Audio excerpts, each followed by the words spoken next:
Today, smart buses and trains are transforming Malaysia's transport system, making travel safer, faster and more efficient with GPS, AI and digital platforms. Collaboration between the government and tech companies ensures costs and data security are managed effectively. These systems help reduce traffic congestion, improve urban mobility, and promote environmentally friendly options like electric and solar-powered vehicles. The rural communities and vulnerable populations must also be beneficiaries via education and comprehensive planning. In short, smart transport isn't just technology. It modernizes our system, protects the environment, and improves the quality of life for all Malaysians. For stakeholder analysis, there are 5 of them, which is government agency, transport operators, passenger or consumer, environmental groups, and community organization. For government agencies, there are bodies such as the Ministry of Transport and the regulatory bodies. Also, from a broader perspective, smart public transport can be used as a tool to reduce traffic congestion and the carbon emission from being exposed to the environment. Second, this smart public transport instead can improve urban mobility, efficiency and public safety. Also, this technology can focus on long-term sustainability and economic development. And lastly, before smart public transport was created, the government have to think about the cost, data security and the policy enforcement because it can give bad effect to the government or economy. For the transport operators, there are such LRT, rapid buses and KTMB. To operate the business, to operate the buses, trains and other public transport in service. From the transport operational perspective, there should have interesting in improve the operational with efficiency and it can reduce fuel, decrease the labor cost. And other than that, there also must view smart system as a way to increase ridership and customer satisfaction. Transport operators should be concerned about high initial investment and also cost and the staff training. Lastly, they must focus on profitability and the service reliability. For passenger and consumer, the consumer is the primary users of the smart public transport in Malaysia.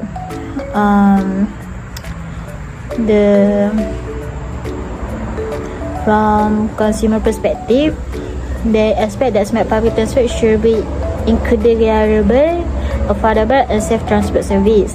When public transport in Malaysia, it can make consumer easy to look at very real-time information, the transport ticket and it can shorten the waiting times.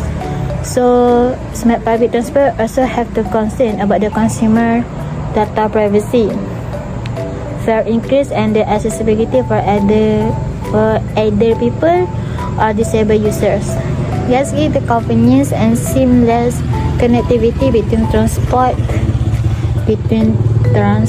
should be in the smart public transport to make the consumer feel more comfortable. For environmental groups, the function of the environmental groups is advocate the environmentally sustainable transport solutions. So for the perspective, they must support smart public transport in reducing private car usage. Next, it can emphasize the use of electrical or for low emission vehicles. Lastly, they have a power which is they can push the stronger environmental regulations and transparency. So the lastly is for community organization. So our community organization is represent the local residents, vulnerable groups and also an interface between public transport operators and government. So the perspective from this group is they can help to implement the smarter technologies in transportation. However, there are bad side of smart public transportation, which is when people more more using technology in this world, so it can lead to replacement of human jobs and the subsequent escalations of unemployment rates in Malaysia. So they have a concern about this issue, and maybe they were thinking and discuss with others about this discussion. For the impact assessment, first, government agency positive have accurate and detailed data or system that can be identified. In addition, it have established more effective policy and improve safety service monitoring. This also improve the digital system that are tied to superior such as MOT, JPJ, BBT, other agency, because it can reduce recurrency and speed up the decision-making process. For the negative, require high cost for exercise, ICT, maintenance and training skill staff. This put financial pressure, especially in rural area, which put a little more pressure. And have high government risk because they need to protect the security of sensitive public data such as personal or bank information. For second, transport operator positive, this can save time and reduce delay to destination because they have a well prepared and organized schedule according to the set time. And have predict maintenance technology, the vehicle monitoring that help detect early breakdown, reduce maintenance cost and avoid major travel disruption. For the negative, have the risk of no signal or system failure because they rely too much on set or schedule time on the internet and digital system, and then require expensive upgrade for all the vehicle and intensive staff training to ensure all the smart equipment work and employees can operate it properly. Third, passenger or consumer. Positive passenger can know this or time information that has been provided, such as arrive time or route change. This also help the facility the journey better. And then the superior also have exchange creative features such as CCTV, GPS tracking, and emergency button that provide better protection for women, children, and the elderly. For the negative, have difficult in age groups such as the elderly and B40 due to the digital device or lack of technology, skill to use application, and digital payment system. And then they also happen regarding technical issues such as a data loss or application failure that can disrupt travel. Therefore, it can cause passenger to miss bus, train, or plane due to receive inaccurate or delay information. And then, for environmental group, positive, this can have impact that can help reduce carbon emission and air pollution. Problem due to the employment of smart and suitable transportation system such as electric vehicles, smoother, and smarter traffic management. This also allows research into the better environmental monitoring by using statistic data sensor. And the digital system to track meter or emission level, traffic congestion, and environmental impact. For the negative, undertake a high-tech finding system and high-quality technology. This makes it difficult for smaller environmental group because it requires more careful and skilled analysis of transportation and environmental data. The release or gadget technology is complete with accurate and transparent data for government and transport operator. And then for the community organization, lastly, positive using safe and fast transportation with better mobility for communities to easily get to school, hospital, market, and workplace to improving the start of living and local economy activity. And then having support for suitable and environmentally friendly initiative where they can collaboration with the government in a green mobility and a public awareness campaign, for example, SSF, Malaysian Green Technology Corporation, MGTC. And then for the negative, local or remote area face difficulty in identifying this technology or accessing the internet due to low digital literacy system in some community. And then they need additional resources such as intensive knowledge about digital, campus or technology equipment, which can be burdensome for community organization. Now, I would like to explain about the challenge and opportunities in public transport. First, I would like to go with the challenge first. First and foremost, everything has its own challenge, including public transport itself, where there is a lot of challenge in public transport that can be explored, but I would like to explain some. Where first and foremost, there is a rapid urbanization. As we can see, city nowadays, like example is Kuala Lumpur, is urbanized really fast, where we can see tall building everywhere and many shopping mall there. But at the same time, they didn't upgrade or improve the public transport. Where we can see that the government chose to build more building rather than improve the public transport itself, that it becomes part of the challenge. Next is financial constraint.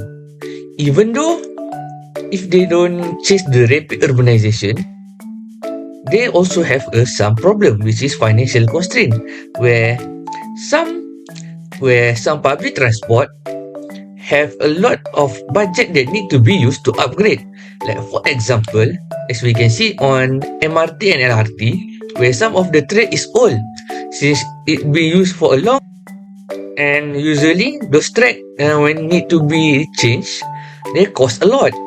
Where sometimes government don't have much financial to use to repair those track.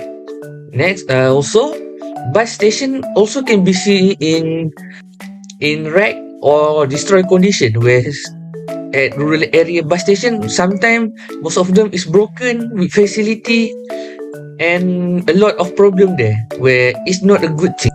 And the last one and the common one are traffic congestion, where usually for buses and taxi during peak hour, like when people back from work or during holiday, they usually get stuck in the traffic, where since they don't have their own track to reach the certain place, they usually get stuck and hinder their movement, that cause to people didn't want to use the public transport itself and rather choose to use their own vehicle and go through the bad traffic congestion, even though it's a tiring process. Next, I would like to tell about the opportunity. Now, I would like to continue on opportunity, where in opportunity, there is a way for government or non-government organization or NGO can help to improve the current public transport, where I would like to touch some that might can help our current public transport system. First and foremost, they can use smart advancement. What is smart advancement? Smart advancement is where they change the old system and use the current one that up to date. Like for example, before this, people need to go to booth or to the station itself to buy ticket or to booking a seat. Now, through an app or a website, people can buy the ticket from home or anywhere else that they can, where it's easier, save time, and didn't waste more time for us to go to the station or booth to buy the new ticket. Next is about green transport, where, as we know, the usage of petrol car or petrol lorry, buses, and more use petrol as a fuel, where they release a carbon gas that harmful for the environment.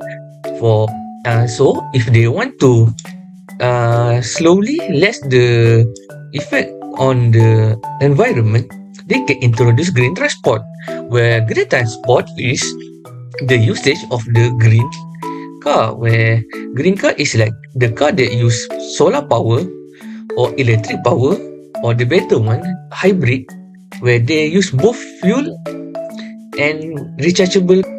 And lastly is expansion system, where this is regarding on the more to the public transport like MRT, LRT, train and buses, where, as we know, some of the transport didn't reach a certain area like rural area and outskirts of the city, where usually for some people it's hard to access where they need to go to certain areas so the public transport can reach their area. But to make it easier for those people, government can expand those systems by expand the rail for LRT, MRT and train to those area. Like for example, from KL they can reach area like rural area like Seremban or Seremban 2, that those area that didn't have any train. For buses, maybe they can make their own road like a flyover that only buses and taxi can use those roads to make it easier for them to send people and take people rather than they go through the traffic congestion, where it is a better option for them to take people and make it faster. And that's all for the challenge of opportunity in public transport. The conclusion that I can make from this are every public transport has their own challenge that need to be overcome and go through if they want to improve and make it better. But at the same time, there also an opportunity for them to improve it, like I said before, so it can be a better and reachable transport that everyone can use for the usage of everyone, and people will prefer to use the public transport rather than use their own car, where using the public transport actually save more money rather than use their own vehicle, since using their own vehicle also costs a lot of money, and if broken also costs a lot of money to fix it. And that's all from me. The next part will continue by my friend. Hi, Assalamualaikum. My name is Amirul Hakim bin Amir Hamzah. My matric number is 2024936453. Alright, so in order to address the challenges in our current transportation system, we have developed a multifunctional proposed solutions in order to build on 4 key pillars on strategy, the collaboration, social inclusion, data security and future sustainability. Right. So as you can see, there is smart collaboration. First, we look at the smart collaboration by establishing public-private partnership. We can bridge the gap between government policy and private sector innovation. This allows us to share the high cost of GPS and AI traffic tools through sufficient and efficient scaling. The government can access top-tier technology while significantly reducing the immediate financial burden on the state. And then we have digital inclusion, where technology only works if people can use it. Our second pillar, we have digital inclusion, focuses on community training. We aim to empower seniors and lower income families through classes at local centers so they can master mobile apps and digital payments. Our main goal here is zero exclusion, designing a system that is accessible to every citizen regardless of their age or technology. In the end, we must address data trust as we move to digital systems. Protecting user privacy is non-negotiable. We propose strict cybersecurity laws and government regulations to shield travel data from threats. By doing this, we build public confidence, ensuring that commuters feel safe and secure using the smart transport system every single day. Finally, we look forward to future growth. Smart transportation system shouldn't stop at the city limits. We are committed to rural connectivity, bringing smart screens and trackers to village and small towns to ensure nationwide equity. Furthermore, we are integrating green energy by using electric buses and solar power to reduce our carbon footprint and protect our environment for the future. In the end, by combining these four strategies, we aren't just building a faster transportation system, we are building a smarter, safer, and more inclusive future for everyone. Thank you very much. Smart public transportation systems use technology like GPS tracking, mobile applications, and cashless payment to improve public transport services. These systems help reduce delays, traffic congestion, and improve passenger experience. In Malaysia, examples include real-time train and bus information and contactless ticketing. However, challenges such as high implementation costs and limited access in some areas still exist.